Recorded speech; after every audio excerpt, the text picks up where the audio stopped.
রাজ্যে চলে যা যে মানুষকে ওয়াসওয়াসা দেয়, ওয়াসওয়াসা দিয়ে খারাপ কাজ করা, সারাদিন খারাপ কাজ করার পরে কি কি ওয়াসওয়াসা দিল, কি কি খারাপ কাজ মানুষের মধ্যে ঘটালো, সন্ধ্যাবেলায় সব শয়তানে সেই ইবলিসকে বয়ান শোনায়।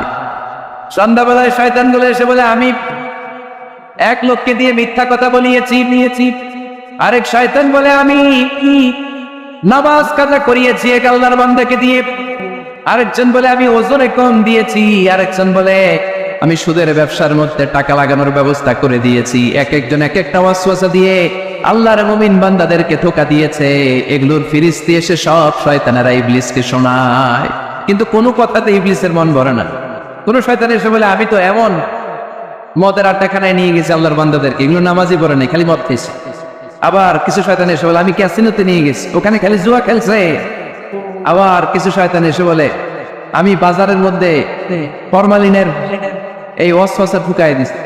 একটার পর একটা শয়তানি ফিরিস্তি তারা ইবলিসকে শোনায়, কিন্তু কোনো কাজে ইবলিসের মন ভরাতে পারে না। একজন এসে বলে, আনা মা তারাকতুহু বাইনার রাজুলি ওয়া ইমরাআতি হাত্তা ফাররাকতু, আমি একজন ইমানদার নারী পুরুষের মধ্যে ঝগড়া লাগাইয়া ওই ঝগড়া বাড়াতে তালাক পর্যন্ত নিয়ে গেছে। নাউজুবিল্লাহ পড়বেন না? শয়তান এবার তার উপর খুশি হয়ে যায়। সব শয়তানগুলোকে ঠেলে ইবলিস এই শয়তানকে কাঁধে তুলে নাচতে শুরু করে দেয়। কারণ মুমিন বান্দার সংসার যদি ভেঙে যায় শয়তান খুশি হয়ে যায়, আর মুমিন বান্দার সংসার টিকে থাকলে খুশি হয়ে যায় কে? এজন্য নীলফামারীর ভাইরা, ঝগড়া করা যাবে না। দাম্পত্য জীবনকে সুখী করতে চাইলে ঝগড়াকে আমরা নো বলে দিব। ঝগড়া অনেক সময় হবে, কিন্তু এটাকে বাড়তে দেওয়া যাবে না, এটাকে আমরা স্পেস দিব না, ওইখানে থামায় দিতে হবে। রাজি আছেন তো সবাই? আল্লাহ রাসূল সাল্লাল্লাহু আলাইহি ওয়াসাল্লামের ফ্যামিলিতেও ঝগড়া হতো। আম্মা জান আয়েশা রাদিয়াল্লাহু তাআলা আনহার সাথে আল্লাহ রাসূল সাল্লাল্লাহু আলাইহি ওয়াসাল্লামের ঝগড়া হতো, হাদিসে পাওয়া যায়। কিন্তু এগুলো ছিল মধুর ঝগড়া, সুন্দর ঝগড়া। সুবহানাল্লাহ পড়ে। আল্লাহর হাবিব বলেন, ইয়া আয়েশা ইন্নী লা আ'লামু ইযা কুনতি আন্নী রাদিয়া ওয়া ইযা কুনতি আলাইয়া গাদবা। ও আয়েশা, তুমি কখন আমার উপর রেগে থাকো সেটাও আমি বুঝি, আবার কখন খুশি থাকো সেটাও বুঝি। আম্মা যারা এসে বললেন, ইয়া রাসূলুল্লাহ, ইয়া হাবিবাল্লাহ, কেমন করে আপনি বোঝেন যে আমি আপনার উপর রেগে আছি, আবার কেমন করে আপনি বোঝেন আমি আপনার উপর সন্তুষ্ট আছি? বিশ্বনবী বললেন, আয়েশা, তুমি যখন আমার উপরে খুশি থাকো, আমার উপর যখন তুমি রাজি থাকো, তখন তুমি দোয়ার সময় এইভাবে দোয়া করো, ওয়া রাব্বি মুহাম্মদ, মুহাম্মাদের রব, আপনি আমাদের সব গুনাহগুলো মাফ করে দেন। আর যখন তুমি আমার উপর রেগে থাকো, তখন তুমি আমার নামটা মুখ দিয়ে উচ্চারণ করো না।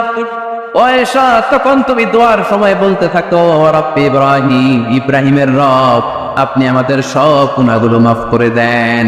যখন তুমি খুশি তখন আমার নামটা মুখে নাও, যখন তুমি আমার উপর রেগে থাকো তখন তুমি আমার নামটা মুখে নিতে চাও না।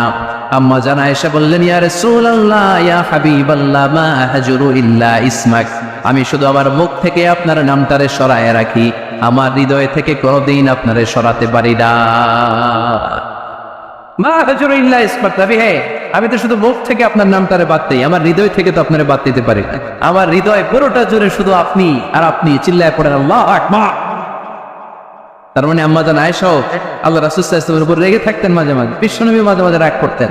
একবার খুব বেশি রাগারাগি হয়ে গেল, অনেক ঝগড়া হয়ে গেল। এবার আল্লাহ রাসূল সাল্লাল্লাহু আলাইহি ওয়াসাল্লাম খেয়াল করলেন না, এত ঝগড়া তো করা ঠিক হবে না। তখন আল্লাহর হাবিব সাল্লাল্লাহু আলাইহি ওয়াসাল্লাম বললেন, আয়েশা, চলো মিটমাট করি। কি করি? মিউচুয়াল করি না, মিটমাট। এই যে ঝগড়া লাগলে আবার যে মিলায় দেয়, এটা কি বলেন আপনারা নীলফামারীতে? মিটমাট। আল্লাহ হাবিব সাল্লাল্লাহু আলাইহি ওয়াসাল্লাম বললেন, আয়েশা, চলো আমরা মিটমাট করি, আমরা ঝগড়া না করি। আমাদের আয়েশা বললেন, ঠিক আছে, চলেন মিটমাট করি। বিশ্বনবী বললেন, ঠিক আছে, একজনকে নিয়ে আসি যে দুজনের মাঝে মিটমাট করাই দিবে। কারে নিয়ে আন? ওমরে ফারুককে নিয়ে আসি। আমাদের আয়েশা বলে, না, আমারও গলিদ, ওমরের মেজাজ করো, আমার ভয় লাগে। সুবহানাল্লাহ পড়বেন না? বিশ্বনবী বললেন, তাহলে তোমার আব্বারে নিয়ে আসি। কই নিয়ে আসেন, আব্বারে খুব ভালো লাগে। বিশ্বনবী বললেন, ঠিক আছে, তোমার কথাই রইল, ওমরকে ডাকবো না, তোমার আব্বা আবু বকরকে নিয়ে আসবো। বিশ্বনবী মিটমাট করার জন্য সাইয়েদনা আবু বকর রাদিয়াল্লাহু তাআলা আনহুকে ডেকে নিয়ে আসলেন। সাইয়েদনা আবু বকর রাদিয়াল্লাহু তাআলা আনহু ঘরে ঢুকলেন। বিশ্বনবী বললেন, আয়েশা, আমার আর তোমার মাঝে কি নিয়ে ঝগড়া হয়েছে? কথাটা কি তুমি বলবা নাকি আমি বলবো? আম্মা জান আয়েশা বলেন, আপনিই বলেন, তবে মিথ্যা বললেন না, যা ঘটছে ওইটাই বললেন। ওলা তাকুলিল্লাহ হাক্কান, যেটা সত্য এটাই বলবে, অন্য কিছু বলবেন না। আবু বকর রাদিয়াল্লাহু তাআলা তো শুনে রেগে মেগে আগুন, কি এত বড় সাহস, বিশ্বনবীর সামনে দাঁড়িয়ে তুমি এভাবে কথা বলো, এই আদব শিক্ষা দিয়েছি তোমাকে আমি। রেগে গেলেন, বিশ্বনবী কি সত্য ছাড়া মিথ্যা কিছু বলবেন? রেগে মেগে চিৎকার করে মেয়ের গালের মধ্যে দিলেন এক চপেটাঘা, এক থাপ্পড়। আম্মা জান আয়েশা উল্টায় পড়লেন। আবার মারার জন্য সাইয়েদনা আবু বকর রাগে গড়গড় করছিলেন, মেয়েরে আবার মারার জন্য উদ্যত হলেন। বিশ্বনবী অবস্থা ভয়ঙ্কর দেখে সাইয়েদনা আবু বকরের সামনে দুই হাত মেলে এইভাবে দাঁড়িয়ে গেলেন। বিশ্বনবীকে যখন আবু বকর রাদিয়াল্লাহু তাআলা আনহু দাঁড়াতে দেখলেন, সাইয়েদনা আবু বকর মুহূর্তের মধ্যে থেমে গেলেন। সুবহানাল্লাহ পড়েন। সাইয়েদনা আবু বকর রাদিয়াল্লাহু তাআলা আনহু ঘর থেকে বের হয়ে গেলেন। এবার বিশ্বনবী আম্মা জান আয়েশার কাছে যেয়ে বলেন, ও আয়েশা, দেখো আমি তোমার মাইট থেকে বাঁচাইলাম, আমি না থাকলে তোমার বাবা তোমার আসে শেষ করে ফেলতো, ঠিক কি না? আমি বাঁচাইছি তোমারে। ইয়া আয়েশা কাইফা রাআইতিনি আনফাসতুকি মিনার রাজুল, দেখছো আয়েশা কেমনে বাঁচাইলাম তোমারে? আজকে আমি না থাকলে এমন পিটতে দিতে তোমার বাবা, একেবারে খবর হয়ে যায়। আম্মা জান আয়েশা লজ্জায় পড়ে গেলেন, হেসে দিলেন। বিশ্বনবীও হেসে দিলেন। সুবহানাল্লাহ পড়েন। দুইজনের এই হাসির আওয়াজ ঘরের বাইরে থেকে সাইয়েদনা আবু বকর শুনতে পেলেন। উনি শুনে তো অবাক, কিরে এতক্ষণ তৃতীয় বিশ্বযুদ্ধ, এখন আবার আসে।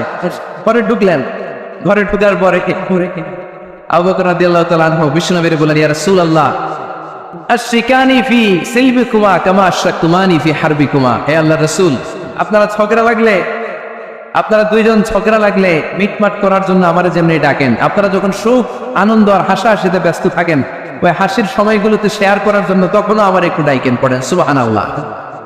ও নবী, শুধু ঝগড়ার সময় ডাইকেন না, শুধু মিলায় দেওয়ার জন্য ডাকবেন না। আপনাদের মধ্যে যখন সুখকর আনন্দময় হাসাহাসির মুহূর্তগুলো কাটে, ওই মুহূর্তগুলোতেও আমাকে এনে আপনারা শেয়ার করে দিয়েন। পড়েন সুবহানাল্লাহ। মুসনাদ আহমদ ইবনে হাম্বলের হাদিস। এই হাদিস প্রমাণ করে আল্লাহ রাসূল সাল্লাল্লাহু আলাইহি ওয়াসাল্লামের বড় ঝগড়া হতো স্ত্রীদের সাথে, তবে মধুর ঝগড়া, শিক্ষণীয় ঝগড়া, আওয়াজ করে বলতে হবে, ঠিক কি না? এজন্য ঝগড়া হবে, কিন্তু ঝগড়াকে বাড়তে দেওয়া যাবে। তাহলে দাম্পত্য জীবন সুখময় করতে চাইলে 1 নম্বরে স্যাক্রিফাইস, 2 নম্বরে ঝগড়াকে আমরা কি বলে দিছি আজকে? বলে গেছি ঝগড়াকে কি বলবো? নো। তাসলিমা নামে একটি মেয়ে হারিয়ে গেছে। ওসি সাহেব বলেছেন পিছনে পুলিশের কাছে যদি পাঠিয়ে দিতে পারেন ভালো হয়। ছোট্ট মেয়ে দেখলে জিজ্ঞেস করবেন তোমার নাম কি, যদি বলে তাসলিমা, 6 বছর বয়স, ওকে পাঠিয়ে দিবেন। 3 নম্বর, দাম্পত্য জীবন সুখময় করতে চাইলে দাম্পত্য জীবনের কোনো গোপন কথা কারোর সাথে শেয়ার করা যাবে না। এটা কবিরা গুনাহ, এটাকে হারাম বলে ঘোষণা দিয়েছে কে? কি এটাকে বিষ্ণু বলেছেন আ'যামুল আমানা। স্বামী স্ত্রীর মধ্যে যে অন্তরঙ্গ মুহূর্ত কাটে, এই মুহূর্তগুলোর কথা কারোর সাথে শেয়ার করা যাবে? নীলফামারীর যুবক ভাইরা চিল্লায় বলে, এগুলো শেয়ার করা যাবে? বিষ্ণু বললেন খবরদার, এটা আ'যামুল আমানা। স্বামীর সবকিছু স্ত্রীর কাছে আমানত, স্ত্রীর সবকিছু স্বামীর কাছে আমানত।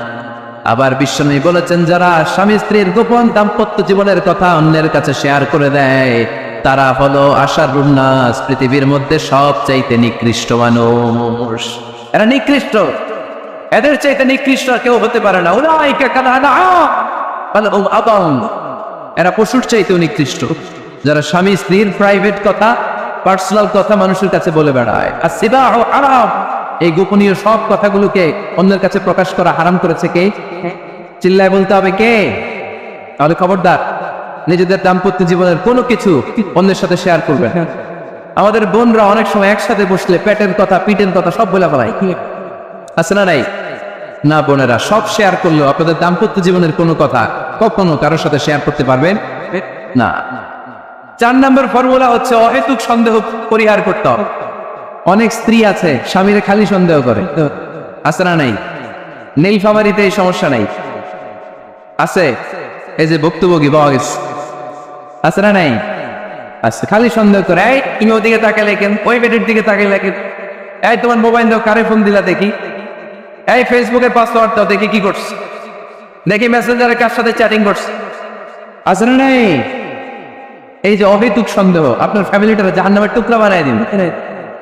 আবার অনেক স্বামী আছে স্ত্রীকে খালি সন্দেহ করে, এদিকে তাকালে সন্দেহ করে, ওদিকে তাকালে সন্দেহ করে, বাসায় থাকলেও সন্দেহ, বাইরে গেলেও সন্দেহ, এরকম আছে না নাই? না, অহেতুক সন্দেহ এটা পরিহার করবেন। এই সন্দেহ খুব খারাপ জিনিস। আমি ব্যক্তিগতভাবে অনেক কেস এরকম হ্যান্ডেল করে, এসে বলে হুজুর খালি সন্দেহ করে, এটা একটা রোগ। এটা কি আপনার ফ্যামিলিটারে শেষ করে। এই জন্য অহেতুক সন্দেহ পরিহার করবেন। হ্যাঁ, সত্যি যদি বড় কি আর কোনো ঘটনা ঘটে থাকে ওটা নিয়ে বসেন, ফেস টু ফেস কথা বলেন, ফ্যামিলি মিটিং করেন, সরাসরি সেটেল করার চেষ্টা করুন। কিন্তু অহেতুক সন্দেহ একটা রোগ, এই রোগ থেকে আল্লাহ তুমি দাম্পত্য জীবনকে বাঁচাও, আমরা আওয়াজ করে পড়বো আমিন। 5 নাম্বার, স্বামী স্ত্রী একে অপরকে আল্লাহর বিধান স্মরণ করায় দিবে। স্বামী যদি ফজরের সময় ঘুমায় থাকে, স্ত্রী ডেকে দেওয়ার দরকার আছে না নেই? আবার স্ত্রী যদি ঘুমায় থাকে, স্বামীর ডেকে দেওয়ার দরকার আছে না নেই? কোন স্বামী যাবে জান্নাতে, তার স্ত্রী যাবে জাহান্নামে, আবার স্ত্রী হবে জান্নাতি, স্বামী যাবে জাহান্নামে। এরকম আমরা চাই নাকি? আমরা যখন জান্নাতে যাব, আমার স্ত্রীর হাত ধরে একসাথে জান্নাতে ঢুকতে চাই, ঠিক কিনা? ঠিক কিনা? আবার আমার স্ত্রী যখন জান্নাতে যাবে, সে একা ঢুকতে পছন্দ করবে? এজন্য আমরা দুনিয়াতে যেমনি এক ছাদের নিচে এক জায়গায় এক বাড়িতে, জান্নাতেও আমরা এক বাড়িতে থাকতে চাই। আওয়াজ করে বলতে হবে ঠিক কিনা? এজন্য গবেষকরা বলেছে, স্বামী স্ত্রীর ভালোবাসাটাকে তারা বলে লাভ পিরামিড। কি পিরামিড? লাভ পিরামিড। এই ত্রিভুজ আকৃতি। কি রে ভাই? আচ্ছা, লাভ পিরামিড, ত্রিভুজ আকৃতি, ট্রায়াঙ্গেল। আপনারা ত্রিভুজ চিনেন? চিনেন? কথা কয় না। ত্রিভুজের কয় কোণা? কয় কোণা? 3 কোণা। এই যে এরকম, তাই না? তাই না? এই জন্য স্বামী স্ত্রীর ভালোবাসাটাকে বলে লাভ পিরামিড। উপরে এরকম সমস্যার মতো না, উপরে থাকে আল্লাহ, আর ডানে স্বামী, পায়ে স্ত্রী, এই 2 কোণায় স্বামী স্ত্রী, আর উপরের কোণায় আল্লাহ। স্বামী স্ত্রী যদি আল্লাহর আনুগত্যের দিকে যেতে চায়, যতই তারা couple come to Allah, they come closer to each other. তারা যদি আল্লাহর কাছাকাছি যায়, তারা নিজেরাও কাছাকাছি হয়, ঠিক কিনা? ঠিক কিনা? তারা আল্লাহর কাছে যেতে যেতে যেতে যেতে আল্লাহর হেফাজতে যদি একেবারে আল্লাহর কাছে চলে যায়, তারা নিজেরাও কাছাকাছি চলে যায়, ঠিক কিনা? ঠিক কিনা? আর তারা আল্লাহর আনুগত্য থেকে যত দূরে সরে, তারা নিজেরাও নিজেদের থেকে তত দূরে সরে পড়ে। চিল্লায় বলেন ঠিক কিনা? লাভ পিরামিড এটা। এজন্য the closer the couple comes to Allah, the closer the couple comes to each other. কাপল স্বামী স্ত্রী আল্লাহর ভালোবাসা নিজের মধ্যে যত গাঢ় করবে, আল্লাহর আনুগত্য যত বেশি করবে, আল্লাহর ইবাদত যত করবে, নিজেরাও তত কাছাকাছি আসবে। আর আল্লাহর যত বলবে, নিজেদের মধ্যে বড় বড় পাহাড় করে দিবে কে? তাহলে এই 5টা বিষয় স্বামী স্ত্রী উভয়ের উপর বর্তায়। এগুলো মেনে চললে দাম্পত্য জীবনকে সুখময় করে দিবে কে? আল্লাহ। এবার আমরা শুনবো আমাদের বোনদের গেটে ডান দিকে আমি শুনলাম আমাদের বোনদের বিশাল প্যান্ডেল আছে না নাই? আজকে বোনদের দিয়ে শুরু করি। স্ত্রীদেরকে আল্লাহ কি দায়িত্ব দিয়েছে? একটা ফ্যামিলিকে সুন্দর করতে, একটা দাম্পত্য জীবনকে সুন্দর করতে। স্ত্রীর 1 নম্বর দায়িত্ব হচ্ছে she should make a comfort to her husband. স্ত্রীর উচিত স্বামীর জন্য ঘরটাকে প্রশান্তির নীড় বানিয়ে রাখা। কি বানিয়ে রাখা? প্রশান্তির নীড়। স্ত্রী হওয়া উচিত এমন যাকে দেখলে স্বামীর চোখ জুড়ায়, স্বামীর প্রাণ জড়িয়ে যায়, স্বামীর হৃদয়টা ঠান্ডা হয়ে যায়, ঠিক কিনা? আর স্ত্রীর দিকে তাকালে যদি মেজাজ গরম হয়ে যায়, মেজাজ খিটখিটে হয়ে যায়, ঝামেলা আছে না নাই? ঝামেলা আছে। এজন্য মেহরবানি করে আমাদের বোনরা যারা, এমন কোনো কাজ করবেন না যেটা স্বামীর মেজাজকে খিটখিটে করে দেয়। কারণ আল্লাহ তাআলা আপনাদেরকে তৈরি করেছে লিতাসকুনু ইলাইহা, স্বামী আপনার কাছে গেলেই যেন তার হৃদয়টা প্রশান্ত হয়ে যায়, ঠিক কিনা? অনেক স্ত্রী আছে না জেনে না বুঝে স্বামীর সাথে এমন খিটখিটে মেজাজ দেখায় যেটা স্বামীর জন্য মেনে নেওয়া কষ্টকর। আমি একটা জরিপে পড়েছি, পৃথিবীর অনেক স্বামী স্ত্রীর কারণে হার্ট অ্যাটাক করে মারা যায়। আছে না নাই? এই তো ভুক্তভোগী পাওয়া গেছে। স্বামীর জন্য একটা ত্রাস হয়ে দাঁড়ায় স্ত্রী, ত্রাস।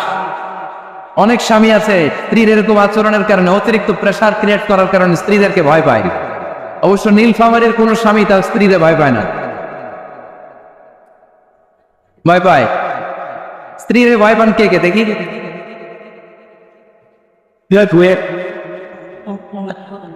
ভয় পান আপনারা? ভয় পান? হ্যাঁ, এক অফিসের বড় সাহেব তার স্ত্রীরা খুব ভয় পায়, প্রচন্ড ভয় পায়।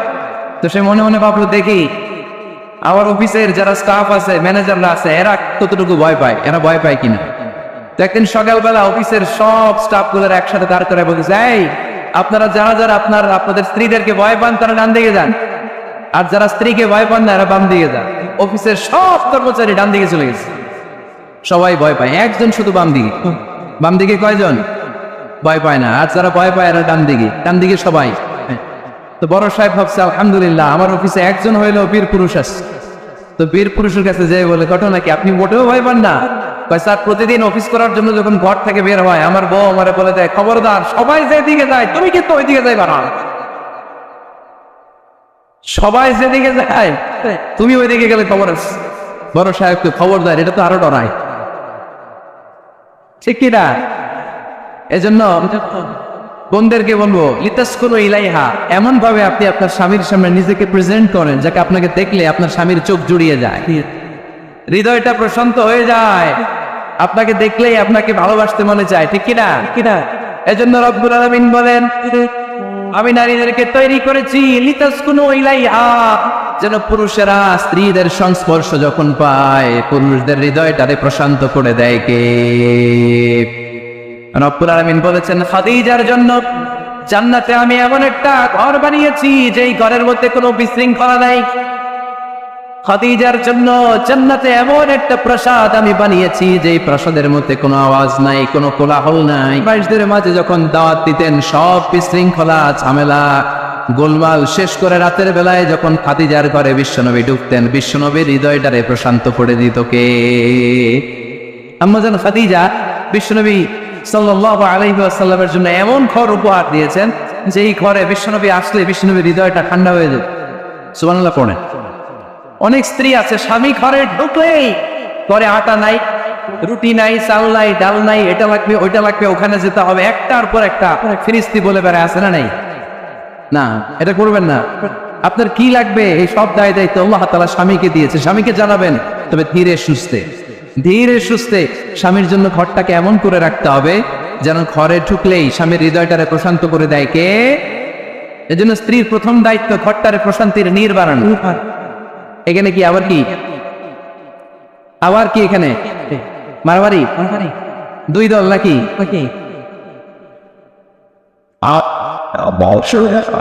আপনাদের মনোযোগ আসছে না গেছে? কষ্ট হচ্ছে? হ্যাঁ, অনেক রাত হয়ে গেছে তো, প্রায় 10:30। হ্যাঁ, তাকবীর পড়েন, লিল্লাহে তাকবীর। কিছু লোক ওঠা বসা শুরু করলেন কেন?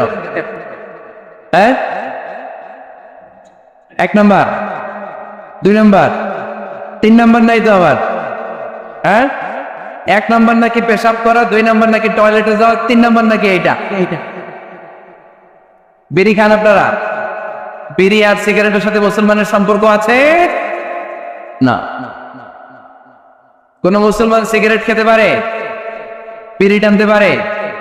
কারণ এটা এমন একটা খাবার যে খাবার টয়লেটে ঢুকেও খাওয়া যায়। সিগারেট ছাড়া কোনো খাবার টয়লেটের ভেতরে খাওয়া যায়? কথা বলেন, খাওয়া যায়? এবং সিগারেট পৃথিবীর এমন খাবার যে খাবারের গায়ে এই খাবারের বদনাম লেখা থাকে, ঠিক কিনা? সিগারেট ছাড়া পৃথিবীর কোন খাবারে ওই খাবারের বদনাম আছে? কথা বলেন। ধরেন আপনাদের নীলফামারীতে নতুন 1 প্যাকেট বিস্কিট বেড়েছে, যে বিস্কিটের গায়ে লেখা এই বিস্কিট খাওয়ার 1 ঘন্টার মধ্যে ডায়রিয়া শুরু হবে। ওটা খাইবেন কে? খাবেন আপনারা? কি বলবেন দোকানদারে, তোর বিস্কিট তুই খা, তোর ডায়রিয়া হোক, ঠিক কিনা? কিন্তু সিগারেটের গায়ে কিন্তু লেখা থাকে স্মোকিং কজেস ক্যান্সার, ধূমপান স্বাস্থ্যের জন্য ক্ষতিকর, ধূমপান কর্কট রোগের কারণ, ধূমপান করলে এটা বিষপানের শামিল। এই সিগারেট এটা তৈরি হয় তামাক পাতা থেকে, টোবাকো প্ল্যান্ট। এই তামাক পাতা চাষ হয় নাকি নীলফামারীতে? হ্যাঁ, বাংলাদেশে সবচেয়ে বেশি নীলফামারীর কোন থানায়? সদরে, শহর অঞ্চলে? আচ্ছা, এই তামাক পাতার চারদিকে বেড়া দেওয়া লাগে না জানেন? কারণ ছাগলও মুখ দেয় না। তো যেটা ছাগলে খায় না ওটা মানুষ খেতে পারে? আওয়াজ করে বলেন। তাহলে ঝগড়ারে যেমনি আজকে আমরা নো বলে দিলাম, এই সিগারেট, এই মাদক, এগুলাকে আজকের প্রোগ্রাম থেকে আমরা নো বলে দিব। পারা যাবে? মাদককে আমরা নো বলে দিলাম। আওয়াজ করে বলেন, মাদক আর সিগারেটকে কি বললাম? নো। আল্লাহ তুমি বুঝার তৌফিক দান করো, আমরা পড়ি আমিন। একটা সুখী দাম্পত্য জীবনের জন্য স্ত্রীর 2 নাম্বার দায়িত্ব হচ্ছে স্বামীকে ইন্সপায়ার করা, স্বামীকে সাহস যোগানো। পিছন থেকে ড্রাইভিং পুশের মতো কাজ করা। কারণ স্বামীকে যখন স্ত্রী সাহস যোগায়, স্বামীর সাহস বেড়ে যায়, ঠিক কিনা? আল্লাহর হাবিব সাল্লাল্লাহু আলাইহি ওয়াসাল্লামের কাছে কোরআনের আয়াত নাযিল হলো, ইকরা বিসমি রাব্বিকাল্লাযী খালাক খালাকাল ইনসানা মিন আলাক ইকরা ওয়া রাব্বুকাল আকরাম আল্লাযী আল্লামা বিল কলম আল্লামাল ইনসানা মা লাম ইয়ালাম। পড়েন আল্লাহু আকবার। সূরাতুল আলাকের 5 আয়াত হেরা গুহায় যখন নাজিল হয়ে গেল, বিশ্বনবী সাইয়েদনা জিবরাইলকে নিজ আকৃতিতে দেখলেন। পা থেকে মাথা পর্যন্ত থেকে বিশ্বনবী ভয় পেয়ে গেলেন। বিশ্বনবী সাল্লাল্লাহু আলাইহি ওয়াসাল্লাম জীবনে দুইবার সাইয়েদনা জিবরাইল আলাইহিস সালামকে ওনার আসল আকৃতিতে দেখেছিল। আওয়াজ করে বলতে হবে কয়বার? এক হচ্ছে মেরাজ রজনীতে সিদরাতুল মুনতাহায়, দুই হচ্ছে প্রথম যখন কোরআনের আয়াত নাজিল হয়, বিষ্ণু সাল্লাল্লাহু আলাইহি ওয়াসাল্লাম দেখলেন বিশাল একজন ব্যক্তি, পাটা হচ্ছে হেরা গুহায় আর মাথাটা হচ্ছে আকাশের উপরে। এই বিশাল একটা লোক, সে কোরআনের 5 আয়াত নিয়ে এসেছে সূরাতুল আলাক, আর বলতে শুরু করেছে, ইয়া মুহাম্মদ ইকরা, আপনি পড়ুন, আপনি পড়ুন, আপনি পড়ুন। 3 বার পড়া আদেশ করার পরে বিষ্ণু সাল্লাল্লাহু আলাইহি ওয়াসাল্লাম পড়তে আরম্ভ করলেন, ইকরা বিসমি রাব্বিকাল্লাযী খালাক খালাকাল ইনসানা মিন আলাক ইকরা ওয়া রাব্বুকাল আকরাম আল্লাযী আল্লামা বিল কলম আল্লামাল ইনসানা মা লাম ইয়ালাম। বিষ্ণু সাল্লাল্লাহু আলাইহি ওয়াসাল্লাম পড়তে আরম্ভ করলেন। প্রথম কোরআনের আয়াত যখন নাজিল হয়ে গেল, বিষ্ণু সাল্লাল্লাহু আলাইহি ওয়াসাল্লাম ভয় পেয়ে গেলেন। হাত নাড়াচ্ছেন কেন আপনারা? হ্যাঁ, স্ক্রিনে দেখা যায়। আহারে কি আনন্দ আকাশে বাতাসে, সবাই খুশি ঠেলায়, খুশিতে আনন্দে ঠেলায় না? আল্লাহর হাবিব সাল্লাল্লাহু আলাইহি ওয়াসাল্লাম ভয় পেয়ে গেলেন। আপনাদের মনোযোগ তো নাই মনে হচ্ছে, তা হাত নাড়াচ্ছেন কেন? এদিকে তাকা। খরগোশের কানের মতো কান দুটারে খাড়া করে। কোরআনের আয়াত যখন নাজিল হলো, আল্লাহ রাসূল সাল্লাল্লাহু আলাইহি ওয়াসাল্লাম ভয় পেয়ে গেলেন।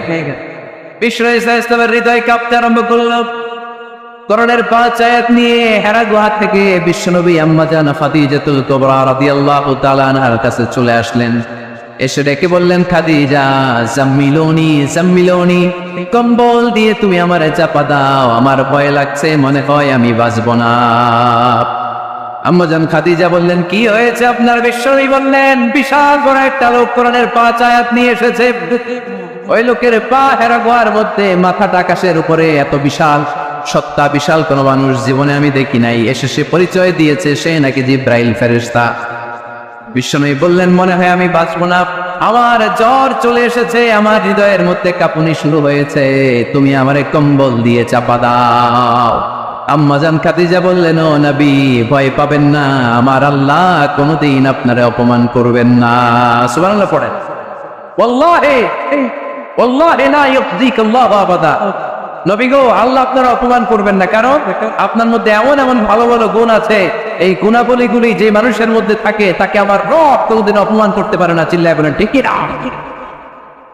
নবী হে, ইন্নাকা লা তাসিলুর রাহিমা, আপনি আত্মীয়তার সম্পর্ক বজায় রাখেন। ও নবী, তাসদুকুল হাদিসা, সব সময় আপনি সত্য কথা বলেন। ওয়া তাহমিলুল কাল্লা, আপনি মানুষের বোঝা টেনে দেন। যার উপার্জন করার কেউ নাই, নিজে গায়ে খেটে আপনি তারে উপার্জন করে দেন। সত্য যেখানে বিপন্ন সেখানে আপনি সাহসী সৈনিকের মতো দাঁড়িয়ে যান। সুবহানাল্লাহ। রব্বুল আলামিন বলেন, উন্না লিবাসুল লাকুম ওয়া আনতুম লিবাসুল লাহুম। ও নারীরা, তোমরা তোমাদের স্বামীদের পোশাক, আর তোমাদের স্বামীরা হলো তোমাদের পোশাক। পোশাক যেমনি লজ্জাস্থানকে ঢেকে রাখে, ঈমান ইজ্জতের হেফাজত করে, আব্রু ঢেকে রাখে, তেমনি স্বামী তার স্ত্রীর চরিত্রের হেফাজত করে, স্ত্রী তার স্বামীর চরিত্রের হেফাজত করে। পোশাক যেমনি সুন্দর, স্ত্রীর চোখে স্বামী সুন্দর, স্বামীর চোখে স্ত্রী সুন্দর। পোশাক যেমনি মানুষকে আরাম দেয়, প্রশান্ত করে দেয়, স্বামী আর স্ত্রী একে অপরের সংস্পর্শ পেলে তাদের হৃদয়টাও প্রশান্ত হয়ে যায়, ঠিক না? এজন্য আল্লাহ তাআলা পোশাকের সাথে তুলনা করেছেন। পোশাক একে অপরের পোশাক, পোশাক চামড়ার সাথে লেগে থাকে না, আলাদা থাকে। তার মানে স্বামী স্ত্রীর সম্পর্কটা এরকম মিলেমিশে ভালোবেসে একাকা, ঠিক না? আর নিসাউ শাকাইকুর রিজাল, নারীরা পুরুষদের কাউন্টার পার্ট, নারী হচ্ছে পুরুষের সহযোগী। এই পৃথিবীর এই সভ্যতা, এই সিভিলাইজেশন, এই উন্নয়ন, এই ডেভেলপমেন্ট, এটা শুধু পুরুষরা করে নাই। এই উন্নয়নের অংশীদারিত্বে আমাদের বোনদের, নারীদেরও হাত আছে না নাই? এজন্য কাজী নজরুল বলেছেন, এ বিশ্বে যা কিছু সুন্দর চিরকল্যাণকর, অর্ধেক তার করিয়াছে নারী, অর্ধেক তার নর। চিল্লায় বলেন ঠিক কিনা? এজন্য এই মহাবিশ্বের এই সভ্যতায় আপনাদের যেমনি অবদান, আমাদের বোনদের অবদান আছে না নাই? স্বামী স্ত্রী এই দুজন মিলে এই বিশ্ব সভ্যতা তৈরি হয়েছে। এজন্য দুজনের মধ্যে সম্পর্ক হবে পোশাকের মতো। পোশাক যেমনি দেহের সাথে লেগে থাকে, স্বামী স্ত্রীর মধ্যে এরকম সুসম্পর্কের দরকার আছে না নাই? আচ্ছা, আমরা আসলে ভুলে গেছি যে আমরা চলে যাব, মাটির কবরে কিন্তু আমাদের সবাইকে যেতে হবে, ঠিক কিনা? একদিন মাটির ভেতরে হবে ঘরে মন আমার, কেন বন্ধ দালান ঘর, প্রাণ পাখি উড়ে যাবে পিঞ্জর ছেড়ে, ধরা ধামে সবই রবে তুমি যাবে চলে, বন্ধু বান্ধব যত মাতা পিতা দ্বারা সুত সবই হবে তোমার পরে মন আমার, কেন বন্ধ দালান ঘর, একদিন মাটির ভেতরে হবে ঘরে মন আমার, কেন বন্ধ দালান ঘর। ঠিক কিনা? চলে যেতে হবে। এজন্য এটা যেন আমাদের মাথায় থাকে যে আমরা থাকতে আসি নাই, আমাদের আখিরাতটা যেন সুন্দর হয়, সবসময় এই চিন্তা রাখতে হবে। আমাদের মোরাল বেসিস, আমাদের ethical level is going down, ইখলাস তাকওয়া ইজ গোয়িং ডাউন। আল্লাহর উপর ভয়, আল্লাহর উপর অগাধ বিশ্বাস এবং আস্থা দিন দিন আমাদের কমছে, আর দুনিয়াকে পাওয়ার লোভ আমাদের বাড়ছে, ঠিক কিনা? কিন্তু আমরা থাকতে আসি নাই, চলে যাব। আমাদের অনেক লাগবে। গোটা বিশ্বে দেখবেন যে একটা প্রতিযোগিতা মানুষের মধ্যে, ছুটছে মানুষ পাগলের মতো, আরো লাগবে, আরো টাকা লাগবে, আরো সম্মান লাগবে, আমার আরো দাপট লাগবে, আরো জায়গা লাগবে, আরো ফ্ল্যাট লাগবে, আছে না নাই? বিশ্বনবী বলেন, বনি আদমের প্রত্যেককেও যদি একটা স্বর্ণের পাহাড়ের মালিক বানিয়ে দেয়া হয়, কিসের পাহাড়? কথা বলেন। আচ্ছা, একটা স্বর্ণের পাহাড়ের মালিক যদি আপনি হন, আপনার পুরো 14 পুরুষ মিলে ওই স্বর্ণের পাহাড় যদি বিক্রি করেও খান, ওই পাহাড়ের অর্ধেকও শেষ করতে পারবেন? বিশ্বনবী বললেন, প্রত্যেককে যদি একটা স্বর্ণের পাহাড়ের মালিকও বানিয়ে দেয়া হয়, প্রত্যেকে চাবে আরো একটা স্বর্ণের পাহাড় কেমনে নেওয়া যায়। কত বড় টাকা, ঠিক কিনা? কবরের মাটি ছাড়া কোনো কিছু বনি আদমের এই মুখকে বন্ধ করতে পারবে? আরো লাগবে, খাই খাই খাই খাই, আরো দাও, পাই নাই, এরকম অসন্তোষ আছে না নাই? অল্প খাবেন, অল্প পড়বেন, অল্প জমাবেন, অল্পের ভেতরে বরকত দিছে কে? এজন্য বেশি বেশি আমরা করব না, অল্পে সন্তুষ্ট থাকবো, আর শুকর করবো একজনের, তিনি কে? কারণ তিনিই পারেন আপনার মনের সব জ্বালা যন্ত্রণা দূর করে দিতে। আল্লাহ পাক আমাদেরকে সহি সমঝ দান করুন। সবাই পড়েন আমিন। আপনাদের কষ্ট হচ্ছে না তো? বলেন কি, রাত বাজে 11:30, শহরের ভেতরে এত রাতে কথা বলা যায়? হ্যাঁ, কথা বলা যাবে? তো আমরা খুব বেশি লম্বা চড়া সময় নিব না। শহরের মানুষ খুব ব্যস্ত থাকে, কারো অফিস আছে সকালে, কারো ব্যবসা প্রতিষ্ঠান খুলতে হবে। তো আমরা অল্প কয়েক মিনিট, অল্প সময় কথা বলবো, বেশি লম্বা সময় নিব না। তবে যতক্ষণ শুনবো মনোযোগের সাথে শুনবো, ইনশাল্লাহ পড়ে। আর ওঠা বসা করা যাবে না, করা যাবে? তো আমরা অল্প কয়েক মিনিট কথা শুনবো আমলের নিয়তে। আগে নিয়তটাকে খালিস করে নেই যে আল্লাহ, এই যে এত দামি সময় ব্যয় করে আমরা আসলাম, যা শুনবো এটা যেন আল্লাহ আমল করতে পারি। চিল্লায় পড়েন আমিন। আজকে কোরআনের সবচেয়ে দামি সূরাটা নিয়ে আমি কথা বলবো। সবচেয়ে দামি কোরআনে মোট সূরা কয়টা? সবাই বলেন। আমি যখন কথা বলি আমি ক্লাস নেই, তাফসীর মাহফিলরে আমি বলি কি ক্লাস। তো ক্লাসে উত্তর করতে হয়। আমি সোজা কথার মানুষ, সোজা কথায় বিশ্বাসী, এত প্যাচগোজ নাই, সহজ কথা আমি ক্লাস করি।